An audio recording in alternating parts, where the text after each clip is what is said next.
What's going on, YouTubers, gamers, and hobbyists, and welcome to this 8th edition. Yes, I'm calling it 8th edition update chat discussion thing. Well, basically, I just read through them. If I think of anything I want to add to it, I will. And I'm breaking it up. Well, I'm going to do large models and infantry in this episode. There was an update that came out about faction focus, and how the new edition is going to affect that. So, yeah, some people are still calling it new edition. I'm going to call it 8th, new 8th, whatever. You know exactly what I'm talking about. Anyway, the first part of this is about large models. I've downloaded and printed that section off. Not that you'll see, because I'll probably have this on a small screen amongst that picture there. So anyway, I'll just read it out as it's written, and then we'll see what we can see, shall we? So it says, today, and this was the other day obviously, today we look at the biggest models in the game and how they're going to work in the new edition. There are a few big changes here, though we covered some of them a little when we looked at profiles. Like the 3 units you've seen already, every model will be using the same profile system, so everything will have wounds, toughness, strength, etc. This includes all vehicles. Okay, so far, so good. We've also gotten rid of specific rules for gargantuan creatures and super heavy vehicles. Instead, these units will have a suitably impressive stat line, but still play by the same rules as everyone else. This also means that those units that previously sat just shy of super heavy status and missed out on a bunch of special rules because of it will now be appropriately killy and durable. Again, so far, so good. You'll soon see that some of Warhammer 40,000's biggest hitters have a lot, capital letters, of wounds, high toughness and a good save. The biggest Tyrannid monsters now have over a dozen wounds, where Imperial Knights have over 20. Wow. That's pretty awesome. I can't wait to check that out, because the Tyrannid rules are all over the place anyway in updates and things, and I'm so glad we're just getting a new bunch of stuff, a new rule set now. I was initially hoping, before all this new edition stuff came up to light, that we were going to get the Tyranids were going to get a new codex and put them all into one, but this is good. Anyway, continuing. This makes them almost infinitely survivable against small arms fire, but means that high power weapons that can take chunks of wounds off at a time, las cannons, power fists, battle cannons, etc., can take them down relatively quickly when brought to bear in force. So I guess it's going to be a case of how these are used, and it's going to be an interesting time in the sort of trial period. Gone are the days of a lucky first turn melter gun blowing up your Land Raider. A squad of them will still ruin its day, though. Yeah, we'll see on that one, I think. There are almost no weapons in the game now that can instantly kill these big guys, so there will be no shortcuts to dealing with them. You have to get your hands dirty and take those wounds off. Okay.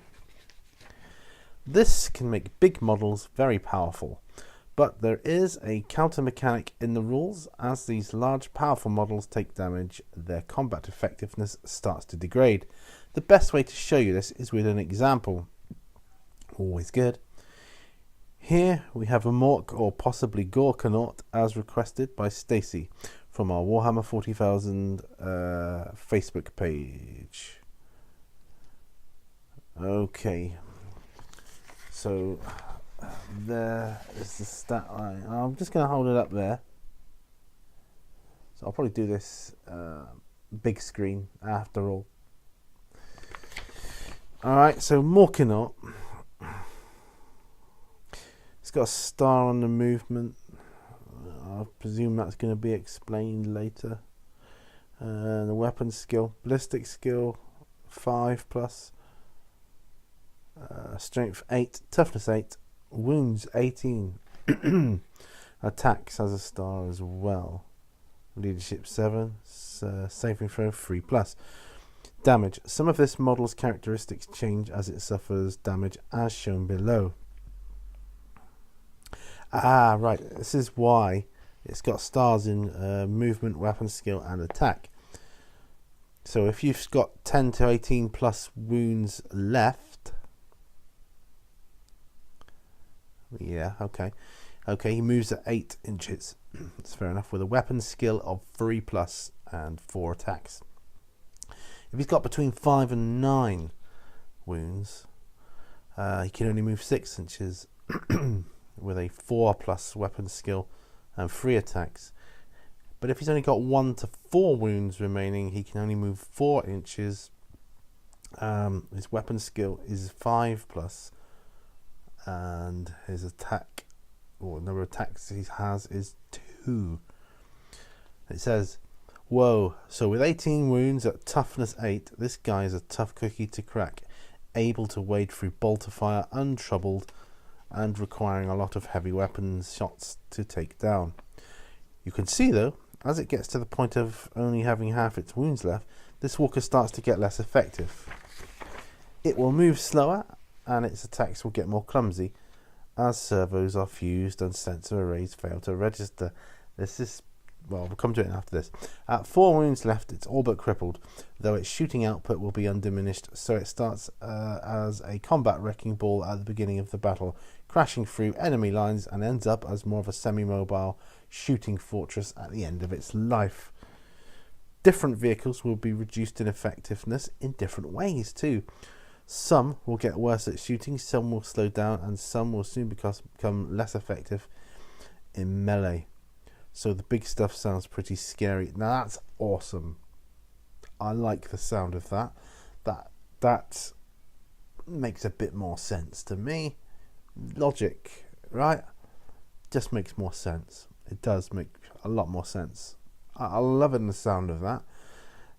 All I'm concerned about is how we're going to get these profiles.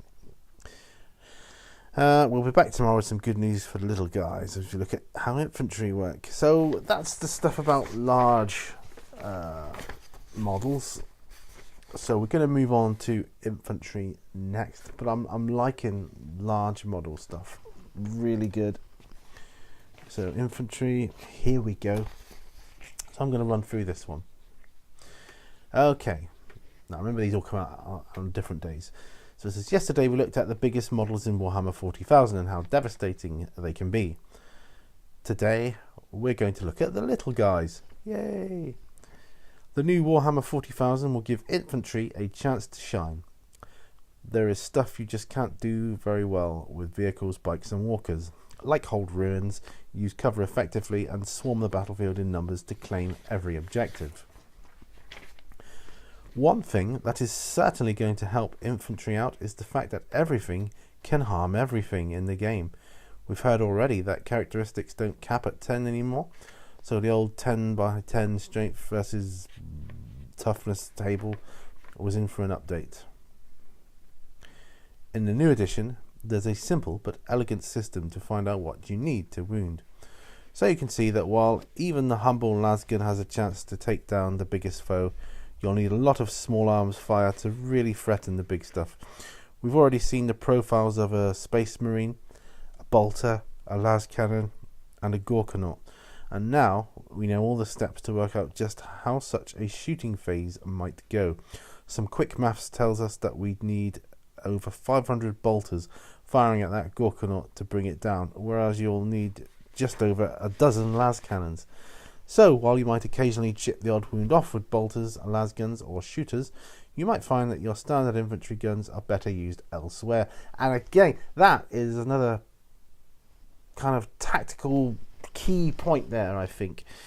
It's going to make people, it's forcing people to play differently. And I like that. I like that a lot because I think the game has gotten stale at this point, and I think it's well in need of this upgrade. That is amazing. Good.